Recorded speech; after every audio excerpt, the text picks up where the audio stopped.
కోట్ల turn over చేస్తున్నాడు ఒక సంవత్సరంలో.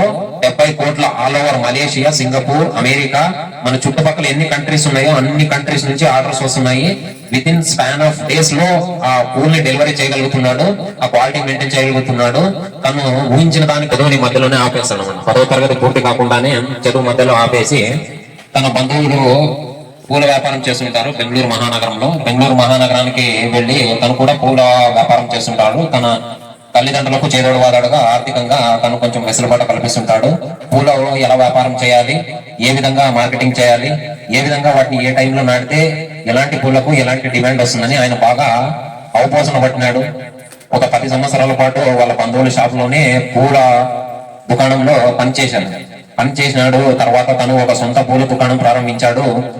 తనకు కావాల్సినంత ఆర్థిక స్వేచ్ఛ ఉంది, తను ఏం కావాలన్నా చేయగలిగేంత స్వేచ్ఛ ఉంది. తను ఊహించిన కంటే ఎక్కువ లాభాలు వచ్చినాయి ఆ పూల వ్యాపారంలో.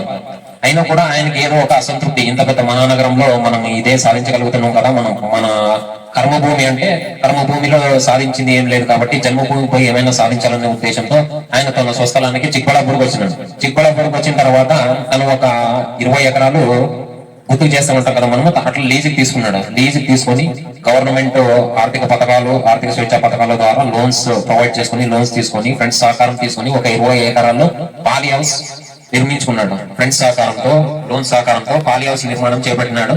చేపట్టిన తర్వాత అది 20 ఎకరాల్లో ఉండింది 3 పూలు 6 కాయల మాదిరిగా చాలా కలిసి వచ్చింది.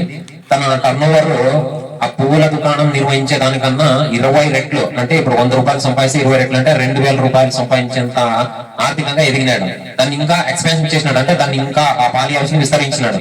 20 ఎకరాల నుంచి ఇప్పుడు 2024 డిసెంబర్ లో 70 ఎకరాల్లో పాలి హౌస్ నిర్మించి 70 కోట్ల టర్న్ ఓవర్ చేస్తున్నాడు ఒక సంవత్సరంలో.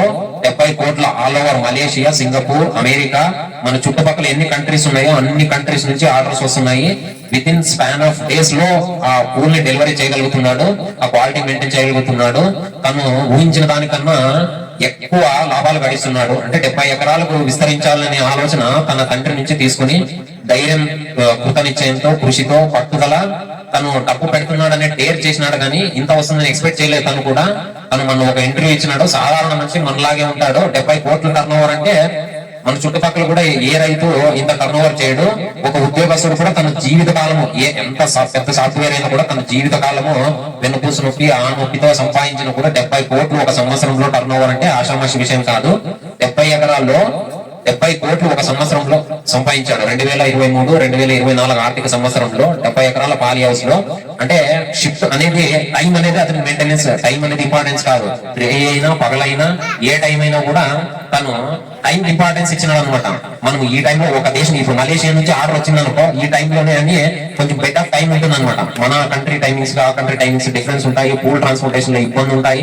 అన్నిటినీ సరి చూసుకొని అంతమంది ఉపాధి కల్పించినాడు. దాదాపు 200 మంది ఇప్పుడు అక్కడ 70 ఎకరాల పాలి హౌస్ లో 200 మంది కూలీలు ఉపాధి పొందగలుగుతున్నారు. రోజుకి వాళ్ళకి 400 రూపాయల వేతనం కూడా ఇస్తున్నాడంటే ఆయన ఏమీ లేని స్థాయి నుంచి 200 మందికి ఒక్కొక్కరికి 400 రూపాయలు వేతనం ఇచ్చే స్థాయి 70 కోట్ల రూపాయల టర్న్ ఓవర్ కి ఎదిగినాడంటే ఆయన మెయిన్ ఫోకస్, ఆయన చదువుకోలేదు.